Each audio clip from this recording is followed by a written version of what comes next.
Welcome back to L James Workshop. Today I'm going to be painting some Wildmen in Dunland in SLAPCHOP. It's still mint, works class, you can fly through these 10 minutes. So first up we're going to be using, oh no, not that one, so we'll be using Black Templar. This is for most of the cloth. We're going to be using Space Wolves Grey, which we're going to be using for the fur. Skeleton Horde, which you can use for the hair, but you can also use for any wrappings. Gilman Flesh, which we're going to use for all the skin. Psycho Brown, which we're going to use for the wood. You could also use this for the hair. Rattling Grime, we're going to use this for all the wrappings. You can also use this for the hair if you decide. Iron and Yellow, we're going to use this for the beginning of the flame effect. Same with Gryph-hound Orange. Blood Angels Red. Both the yellow and the orange, you could also use this for the hair if you fancy to vary it up. So our merch is already primed, and we've used the white dry brush over a grey primer to give a nice colour to start from. We're going to put our Gilman Flesh onto a wet palette, which is a massive part of SLAPCHOP, which all these people that have copied the same video that Rob did just seem to ignore. It's an absolute massive part to make it work. Give it a try. We're going to just work our way around, getting out all the skin. What's good about this as well is that since the skin is going to be one of the lightest colours, if not the lightest colour on this entire mini, if we slop and go onto his beard a little bit, when you go back to put on a black, grey, brown over the top of that, it's going to just cover that skin tone, and there you go. Don't have to worry about being super tidy. Though, comes with time, saves you less tidy up. Next, we've got Space Wolves Grey. Now you think might be a little bit bluey, but on the finished model, once it's all done, looks really good. You can use Basilicanum Grey too if you fancied, or even just water down your Black Templar to save on having to buy more paints. This was kind of a bit more of an experiment, and by the time I'd finished it, I was actually really happy with it. It is quite a thin paint though, so maybe I've just put a little bit too little on, but you can always go through, put a second coat, put a slightly thicker coat on, have a play around with it, it's got creative contrast. And if you really do balls it up, just get a wet brush, clean your brush off, use the water off that to move the contrast away, wick it away, and then use a dry brush, like a normal paint brush that you've not used, not like a special dry brush or anything, to just wick away any other excess water. Give it a couple of minutes or so to dry, and then you can go straight back to it. All these minis are absolutely lovely to paint. They're a pain in the arse to build, mainly because all the hand joints were just so tiny. It wasn't the most fun that I've ever had, but the minis themselves look absolutely amazing. As you can see, I'm just going to be really careful going around. When I'm pulling out the when I'm pulling out the rattling grime. Different models, just as I was about to say with the fur too, have different amounts of these on each one. You can mix and match it up. If you want to do a couple of the wrist wraps with the Black Templar or even the Psycho Brown, go wild. Use a bit of the Skeleton Horde. These are meant to be ragtag, they're not necessarily gonna all look uniform.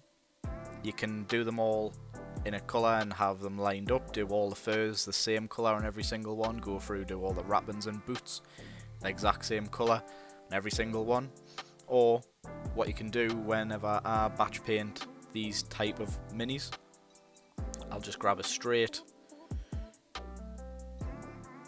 I'll grab like say 4 or 5 or so the same of different sculpts, do all the boots on them one colour, then grab another 4 different sculpts and then do them another colour, and before you know it you've got like identical sculpts that look different. On this one, I've just went around the belt, but the wrapping that's across his chest, I'm going to leave that and I'm going to use that as a black, which you'll see in the finished model really does give it that extra bit of oomph. Now I'm just chatting shite.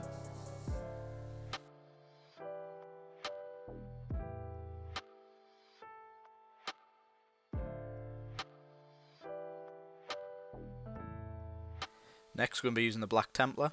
This is going to be for any undergarments, such as his pants, or the sleeve that he's got underneath his fur wrappings or whatnot. Be a bit careful here, because obviously this is going to be the darkest colour that you use.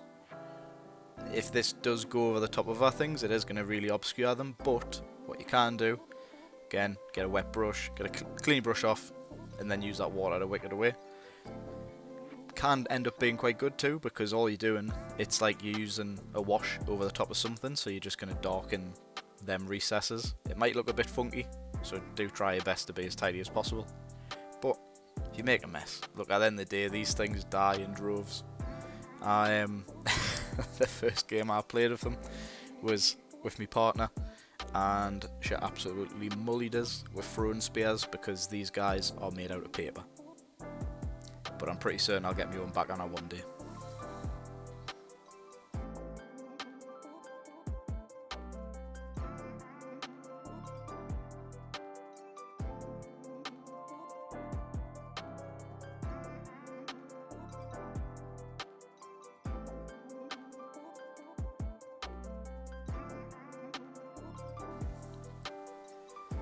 Again, as I mentioned, be nice and careful as you go around.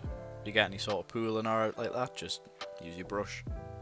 Try to collect as much of the excess water, because that's what's going to start running. If you leave it unattended, it might run into extra bits that you don't want it to go to. But look, have fun with it. It's meant to be relaxing.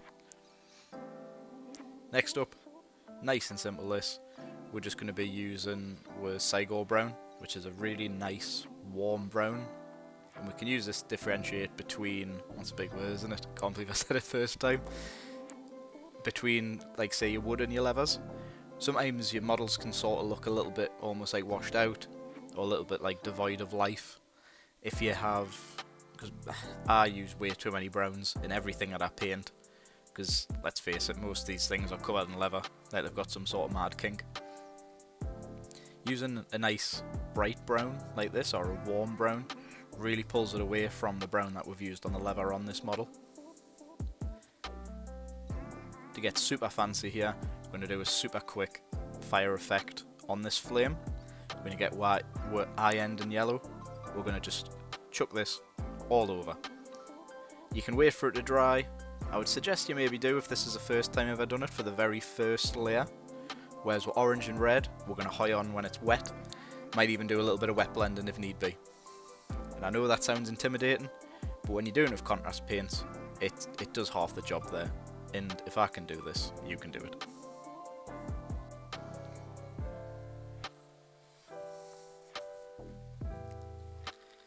So when we want the next paint, we're just going to pull out some of orange.